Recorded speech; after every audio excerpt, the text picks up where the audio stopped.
Ever wondered how Nintendo came to be? Picture this. The year is 1889, and a man named Fusajiro Yamauchi embarks on a journey to establish Nintendo as a playing card company in the heart of Kyoto, Japan. The humble beginnings of this now giant corporation were rooted in the popularity of Hanafuda playing cards, a traditional Japanese card game that was a hit among the locals. Nintendo's success didn't stop there. Yamauchi's ambitious spirit led the company to diversify into other ventures, including taxi services and, believe it or not, love hotels. Yes, you heard it right, love hotels. It's hard to imagine that the company we now associate with iconic video game characters once dabbled in such diverse businesses. But that's just part of what makes Nintendo's story so fascinating. But, as fate would have it, Nintendo found its true calling in a completely different field. So, when did Nintendo step into the realm of video games? It was in the vibrant decade of the 70s that Nintendo, under the strategic guidance of Hiroshi Yamauchi, began to navigate the exciting waters of video gaming. The shift was not a spontaneous leap, but a calculated stride, as Nintendo had been observing the growing popularity of electronic games. Yamauchi, with his keen foresight, recognized the potential of this burgeoning industry. After all, Nintendo's history was steeped in entertainment and play, so the move into video games was a natural progression. This led to the creation of Nintendo's first video game consoles, a significant milestone in the company's history. The color TV game, launched in the late 70s, was the company's first foray into home gaming. This series of dedicated consoles, although rudimentary by today's standards, were a testament to Nintendo's innovative spirit. Around the same time, Nintendo introduced the Game & Watch, a handheld game series that was as much a timepiece as it was a gaming device. The Game & Watch was not just notable for its portability, but also for introducing elements that would become standard in future gaming devices, such as the directional pad. But Nintendo's shift to video games wasn't just about hardware, it was also about the creative minds that would bring these platforms to life. One such person was Shigeru Miyamoto, a young artist hired by Nintendo in the mid-70s. Miyamoto would go on to create some of Nintendo's most iconic characters, including the mustachioed plumber Mario and the barrel-tossing gorilla Donkey Kong. These characters, and the games they starred in, were more than just pixels on a screen. They were gateways to imaginative worlds, each with their own stories, challenges, and adventures. And they were just a taste of what was to come. This was the beginning of a golden era for Nintendo. This era would see Nintendo not only redefine itself but also reshape the landscape of video gaming. And as we'll see in the next scene, this was just the start of Nintendo's journey to becoming a household name in the world of entertainment.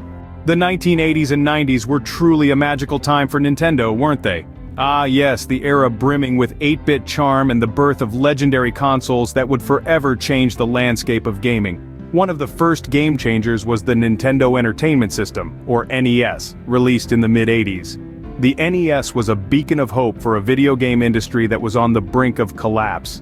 Its success was not just because of its advanced hardware, but also due to a lineup of games that would become some of the most beloved franchises in history. And speaking of beloved franchises, this era saw the creation of Super Mario Bros., who could forget the charming Italian plumber Mario, and his adventures in the Mushroom Kingdom. The game was a sensation, selling millions of copies worldwide and becoming a cultural phenomenon. It was a masterstroke by Nintendo, setting a high bar for platform games that would follow. Then came The Legend of Zelda, an epic adventure game that introduced us to Link and his quest to rescue Princess Zelda. This game was a pioneer in open-world gaming, allowing players to explore a vast world filled with mysteries and challenges. It left a profound impact on the gaming industry, influencing countless games that followed.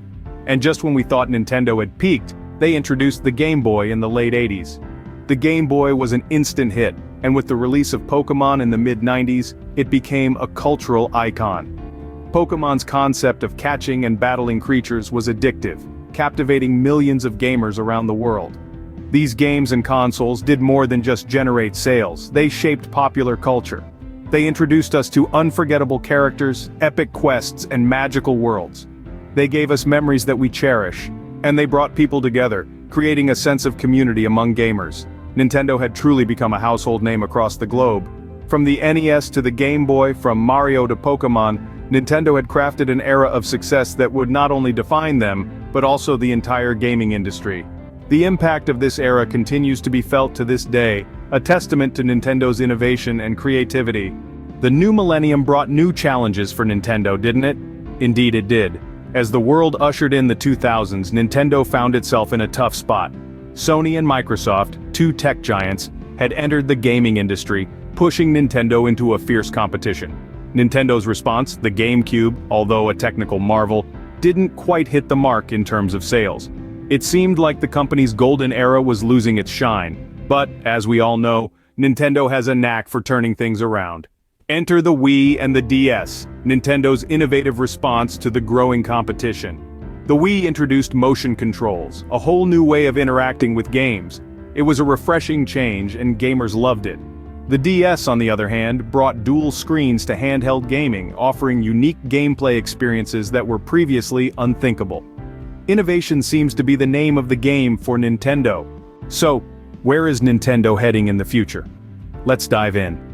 The Nintendo Switch has been a game changer, literally and figuratively, proving that flexibility and mobility in gaming is the way forward.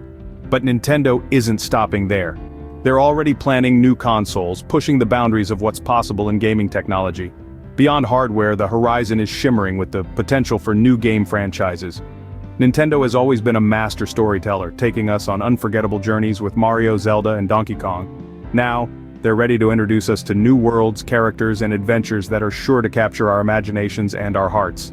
But Nintendo's ambition doesn't stop at games. They're expanding into other media with plans to bring their beloved characters to life in movies and even theme parks. Imagine exploring the Mushroom Kingdom in real life. The story of Nintendo is far from over. It will continue to evolve, innovate, and entertain us for years to come.